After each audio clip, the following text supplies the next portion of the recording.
Wait, shit, hold up, stop. That's copyrighted music. We can't use that. Fuck, okay. Alright, let me see if I can find something in the royalty freeze that'll work.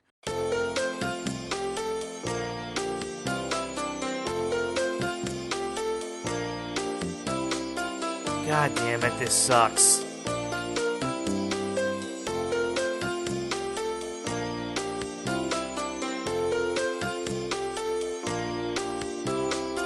Fuck it, on with the show. Now, a couple of months ago, I made a video about WildStar, and it's changed to free-to-play.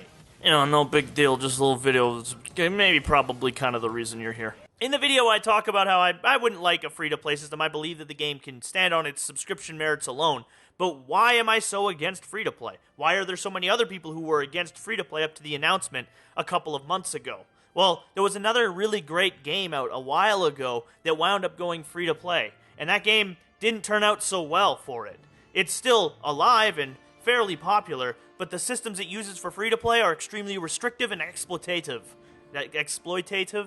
Exploits.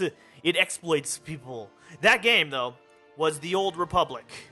So way back in the halcyon days of 2011, when this guy was still torching people on Azeroth, and these guys were still somewhat relevant, and a full year before you got to choose the flavor of your Mass Effect ending, BioWare, one of the best sources of deep and engrossing stories out there, decided to foray into the MMORPG game. Armed with nothing but a well-worn Star Wars license and the backing of one of the most infamously greedy publishers around, they crafted a game that was meant to bridge the gap between MMORPG community gameplay and personal storytelling. And they did it! They created The Old Republic, a great game. And who better to build it than the best bards in the business, the guys who brought us Dragon Age Origins, and then some sequels to that game that are not nearly as good as Dragon Age Origins. It was just like pretty much every MMORPG in the post-WoW world, in that it was World of Warcraft with a cheaper coat of paint, but BioWare married their usual brand of fantastic storytelling to it in a great way. It was two great tastes that taste great together. You didn't just quest because there was a bar at the bottom of the screen and somebody's gotta fill it up. You did it because you had a personal story. The game is driven by its narrative, even within dungeon and group content. This was kind of a big deal because storytelling in an MMORPG was never really a big thing before this. You got quest text and maybe the odd cutscene, but really that was it. The story was kind of to give context to the world, not so much drive the player forward. And that's what BioWare managed to do really well. They integrated story with the classic MMORPG archetype, and it was great. Hell, it's still great. If you're looking for a great story interspersed by shitty sections of MMORPG game mechanics, you should check it out. It's good. Now, this is all well and good, but we live in a post-Warcraft world, and in the post-Warcraft world, we're on a very different MMORPG landscape than we were before. In that it's basically the same landscape, only now there's this giant pile of money in the middle, blocking out the sun, lowering property values. See, back before World of Warcraft broke the bank clean open, MMORPGs were not generally massive, super multi-million communities. In fact, back in the day, the biggest name in town, EverQuest, topped out around 450,000. Dark Age of Camelot, about 250,000. And these were the big deals of the day. It was massive. I mean, look at how many expansions EverQuest got. Like, Jesus, this Sorcerer's Scroll still has the same fucking gear. Back then, there were a lot of smaller MMORPGs on the market, and arguably, that's how it is now. You've got WildStar, you got Final Fantasy XIV, you got Arcade, EVE Online, fucking Champions, all these other games, with a few 100,000 subscribers, smaller but active communities. The big difference is perception. Everything is compared to Blizzard's ridiculous Goliath, and that isn't really realistic. There will never be another World of Warcraft, even if Blizzard makes it. World of Warcraft was a perfect storm. And I don't think the current devs even know how to make that game anymore. Seriously, someone tell them what fun is. I think they forgot. But I can hear you feverishly typing already. What the fuck is your point? Well, let's take a look back at the mid-2000s. Everyone looked at World of Warcraft and said, well, fuck yeah, look at that money. I want some of that money, too. And by everybody, I mean investors and publishers.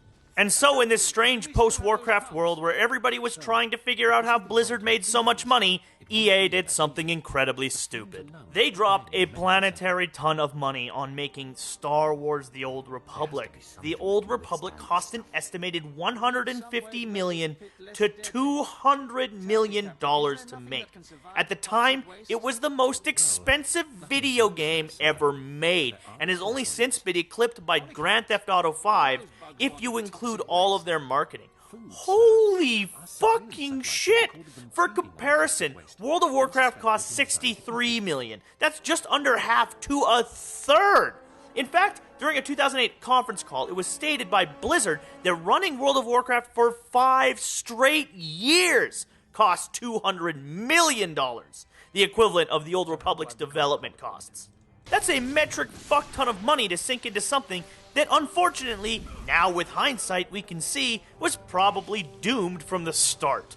And when they realized they were doomed after they topped out about 1.3 million subscribers and started to peter off, as all MMORPGs since World of Warcraft have done, what did they immediately decide to do? Well, they were going to jump on the free-to-play train, just like Lord of the Rings Online and Dungeons & Dragons Online before them, because that seemed to turn around on those games. It's got to work for Star Wars The Old Republic to recoup some of the monumental costs of the game. And in doing so, we got a grim specter of Dungeon Keeper Mobile to come. One of the worst MMORPG free-to-play systems imaginable. It is a system that saps value out of the game instead of adding value to it, and it's really, really predatory to those who don't subscribe. So within the Old Republic's free-to-play service, like many other like it, there are 3 tiers of service. You have subscribers, which have full access to everything. You have preferred, who are people who have paid money into the game or previously subscribed, which get a couple of extra bonuses, but don't have full access. And free players, who have not paid into the game and have very limited access.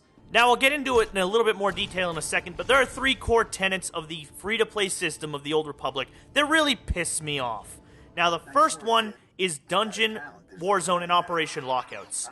The second one is in crew skills and hampering the player. And the third one is in the fact that they sell elements of their fucking UI. All of these come together to show that the free-to-play system for the Old Republic is less of a free-to-play system that welcomes new players to the game and more of a sales pitch for people to subscribe to the game. Because otherwise, it's a huge money sink if you want to engage in the content you want to engage in. While playing under free or preferred status, you're only given access to 3 dungeon loot rolls and 5 PvP games a week, and no access to endgame PvE. But don't worry, because act now. For just a small amount of your hard-earned money, you can buy a pass to unlock these restrictions. Mind you, the pass is only valid for 1 week, and you need to keep rebuying passes just to unlock this feature, and they cost roughly $2.50, and they're all separated into their own content, so it costs $7.50 to unlock everything per week. That's fucking disgusting, in my opinion. The fact that you can buy a weekly pass to get around this restriction, not a total unlock, a weekly pass that you are temporarily pushing it off. The only way you can actually unlock it is by subscribing, which itself is just a monthly fee. It's ridiculous removal of content from the player, even if they have already bought the game in the past. The next thing I want to talk about are crew skills and the fact that you are basically handicapping a bunch of players. You know that awesome feeling you get when you come across a random epic in the world? It's a purple item, it's your first piece of purple gear. Well, too fucking bad, because you cannot equip epic level gear on free-to-play or preferred accounts unless you spend $20 for an unlock for it. You heard me. They are straight up selling power, or more accurately, access to power. Because no matter what content you do, if you are not able to wear the best gear, then fuck you. You'll always be the worst. And crew skills, your professions, are basically neutered and made pointless by a system of unlocks for them. In the Old Republic, you can choose from 3 professions for your character, if you're subscribed. It's similar to other MMORPGs where you have gathering and manufacturing professions. For free players, you can have access to 1 skill. For preferred status, 2, and subscribers get all 3. This may not seem like much until you realize that you generally need 2 gathering professions to effectively produce 1 manufacturing one. This effectively cuts off higher-level professions unless you buy a pass. And the last and most egregious violation to this system is the most disgusting thing I've ever seen in any sort of free-to-play system outside of a fucking mobile phone.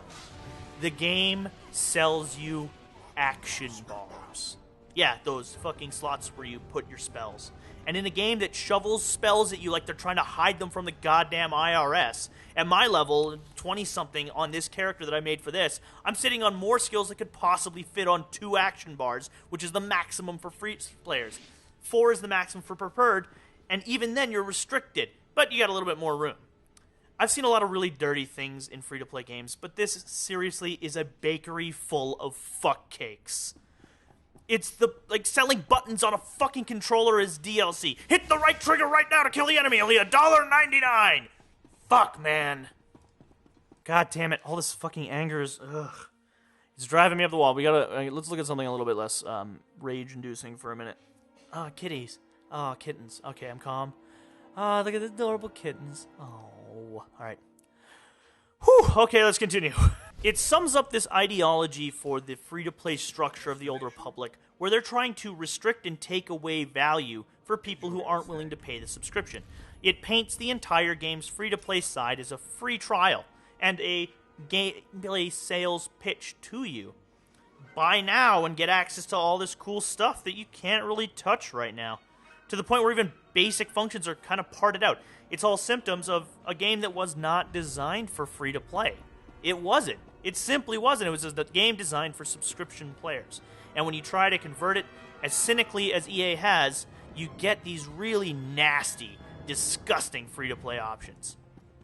To kind of give you a little bit of a comparison of how kind of egregious this is, let's take a look at another game that converted to free-to-play around the same time, Terra Online, which went free-to-play about 3 months after the Old Republic, and came out at almost the same time.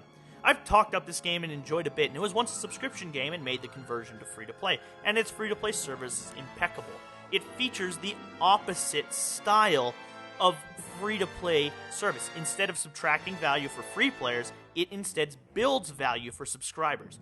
All content is available, no bullshit dungeon or UI restrictions. They provide access to the cash shop for Vanity Islands, give subscribers a boost to experience, rep, and other non-competitive aspects of the game, and other special vanity bonuses like titles. This is an example of a solid free-to-play experience, one that gives you value for your money, and then adds value to those who dig into their pocket for a little bit more. And Terra is doing fantastic. The Old Republic shows us the darker sides of free-to-play, when a game's content can be cut up and resold for as much as possible. Free-to-play should add value to someone who wants to pay into it, not subtract value away from those who don't. It's not a free trial. Free-to-play is fundamentally different as a concept. And if we want this free-to-play MMO thing to catch on and become the norm, we have to stop treating it like a free trial. EA needs to step away from this whole monetize everything mindset and add value to the game. You should never be subtracting value away from your end user. That's never how free-to-play should work.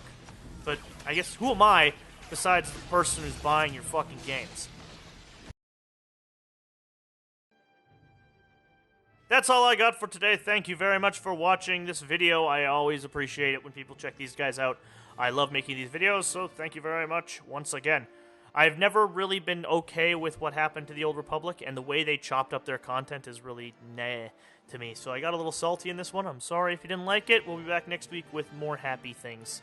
Until then, thank you very much. If you enjoyed this video, please like, comment, subscribe, share, all that good stuff. I always appreciate it a huge amount. I love hearing from you guys. I love talking to you guys.